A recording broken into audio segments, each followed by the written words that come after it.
Boa tarde. Eu hoje vou dar mais uma aula sobre estética, nomeadamente vou falar sobre a teoria da expressão e as críticas à teoria da expressão. Vou começar por compartilhar convosco a tela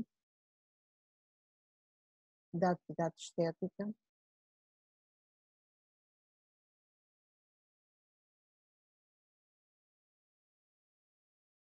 Só um bocadinho, que isto está muito para a frente. Pronto, agora já está bem. Vou tirar também daqui a imagem que está na minha frente. Agora sim, agora já está bem. Então, hoje vamos ver a arte como expressão. O que é isto da arte como expressão? Os limites da teoria da arte como imitação começaram a ficar claros a partir do século XIX, com o chamado movimento romântico. O movimento romântico trouxe consigo um novo género de artistas e de concepções sobre a natureza e o valor da arte, cuja influência ainda hoje faz sentido. Até ao século XIX, a arte era vista como um espelho do mundo exterior, sendo a sua principal função retratar com a maior fidelidade possível a realidade tal como ela se apresenta, nas suas características objetivas. A partir do século XIX, com o movimento romântico, o olhar do artista desvia-se da realidade exterior para se dirigir para os seus estados emocionais e experiências subjetivas. Se ele se interessa pela realidade exterior, no entanto, isso não passa de um pretexto para exprimir os sentimentos do artista. Vemos aqui uma paisagem de Caspar David Friedrich, que era um autor alemão, um pintor alemão romântico, e onde nós vemos precisamente um viajante acima de um mar de neblina. O que é que isto quer dizer? Significa que, por um lado, nós estamos a ver uma paisagem exterior, mas por outro estamos a ver um retrato da sua própria alma. Ou seja, aqui aparece um viajante que está acima do mundo exterior, que está numa atitude de observação filosófica, de contemplação, e é, por outro lado, também um criador solitário, é alguém que está solitário. Ora, esta ideia da interiorização dos sentimentos, da solidão, do homem atormentado, é algo que perpassa toda a ideologia do romantismo.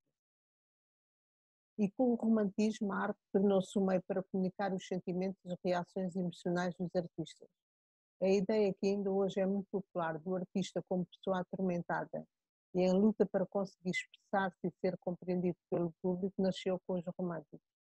Todavia, não é só a arte romântica que expressa sentimentos. Toda a arte, por mais descritiva ou imitativa que pareça, é um reflexo do ponto de vista do seu criador e dos seus estados emocionais. Os defensores da arte como expressão, puderam assim aspirar a construir uma teoria destinada a captar a verdadeira essência da arte, não só a essência da sua época, mas de toda a arte. Quem foi um dos principais teóricos da ideia da arte como expressão foi Lev Tolstói, um escritor russo do século XIX, e foi um dos autores a propor esta teoria. Ele defendeu que a arte serve para o artista comunicar ao outrem um determinado sentimento que ele próprio viveu e sobre o qual refletiu de modo a clarificá-lo por meio das propriedades físicas da obra que criou. Ele pensava que para haver arte era necessário que o artista experimentasse ele próprio e fizesse sentir ao público esse mesmo tipo de sentimento. Além disso, o artista deve transmitir ao público as suas vivências de uma forma intencional e deliberada e não por mero acaso.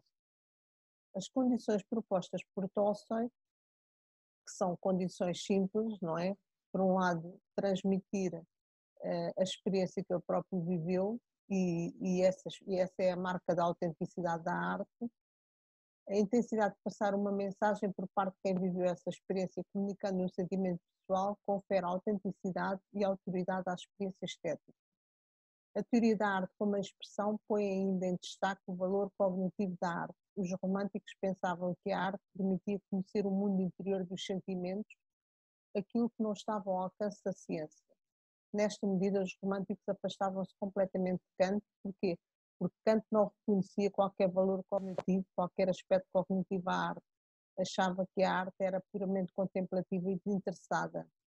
O romantismo, pelo contrário, vê a arte como um complemento da ciência, enquanto a ciência tem um olhar objetivo sobre a exterioridade, porque procura explicar os fenómenos da realidade envolvente e procura prever esses fenómenos, a arte reflete sobre as nossas emoções subjetivas.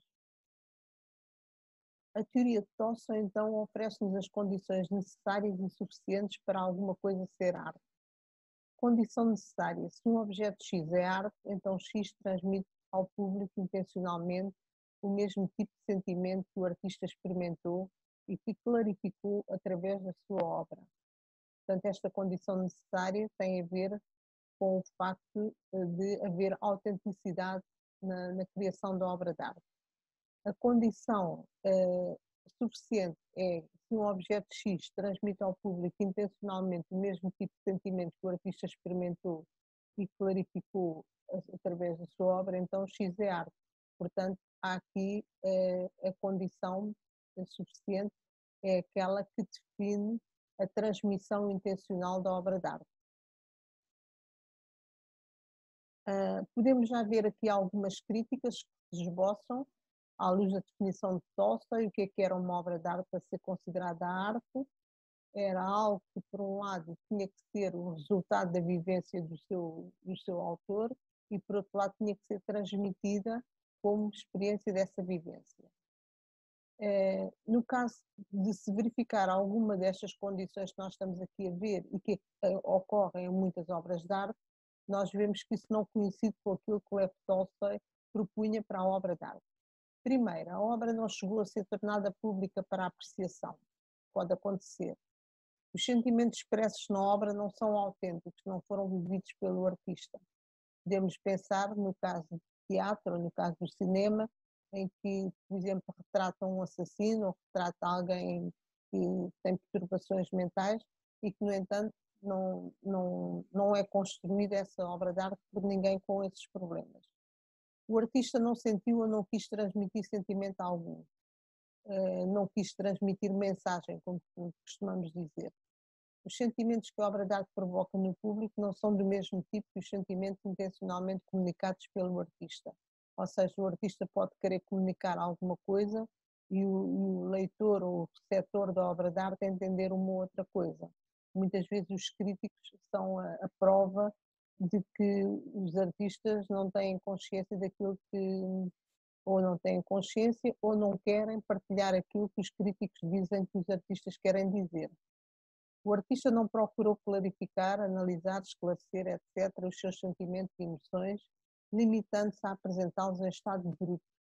O conteúdo emocional da obra não foi o produto de uma decisão deliberada. Ora, estas são todas condições que se verificam em obras de arte que não fazem parte da teoria da expressão. Portanto, não podemos considerar que são aspectos críticos em relação à teoria da arte como expressão. Por exemplo, no caso de Kafka, foi um grande escritor, foi e é um grande escritor que escreveu a Metamorfose, o Processo, o Castelo, etc. Foi uma obra estranha, parabólica e um tanto inacessível. A obra de Kafka teria ficado desconhecida se Max Brod, o amigo a quem ele dissera para queimar a sua obra, tivesse obedecido a Kafka. Seguramente a qualidade literária dos escritos de Kafka não depende dos seus leitores, ela é intrínseca ao próprio escritor. Mesmo que ninguém as tivesse lido, as obras de arte de Kafka não deixariam de ser obras de arte. Ser intencionalmente dirigido a um público, então, não é uma condição necessária para haver arte. Podia não ser conhecida, mas isso não significa que não fosse obra de arte. A condição da autenticidade também não é necessária. Se os sentimentos expressos numa obra não tenham sido vividos pelo autor, não lhe retira mérito artístico. O realizador pode muito bem fazer um filme do ponto de vista de um assassino, sem ir à sua experiência e buscar os seus sentimentos. Por exemplo, vamos pensar aqui nesta obra de arte que se chama A Fonte, mas que é um urinol e que foi construída por Marcel Duchamp, ou seja, o urinol já existia, o que foi apropriado por Marcel Duchamp e lhe chamou a fonte, retirando-lhe o sentido original. Ou seja, o que ele fez foi descontextualizar esse objeto funcional e contextualizá-lo num aspecto, num ambiente estético. Portanto, pôde mostrar que a função também podia ser artística. Eh, por outro lado, a expressão de sentimentos ou emoções também não é uma condição necessária para haver arte, porque aqui o que ele procura é fazer raciocinar sobre o objeto. Pode acontecer que o artista não sinta coisa alguma ao criar determinada obra, ou que não sejam as suas emoções o que pretende transmitir, mas algo muito diferente. A fonte de Marcel Duchamp é um vulgar urinol que o artista enviou para um concurso de arte. Duchamp quis nos fazer refletir sobre a natureza das obras de arte.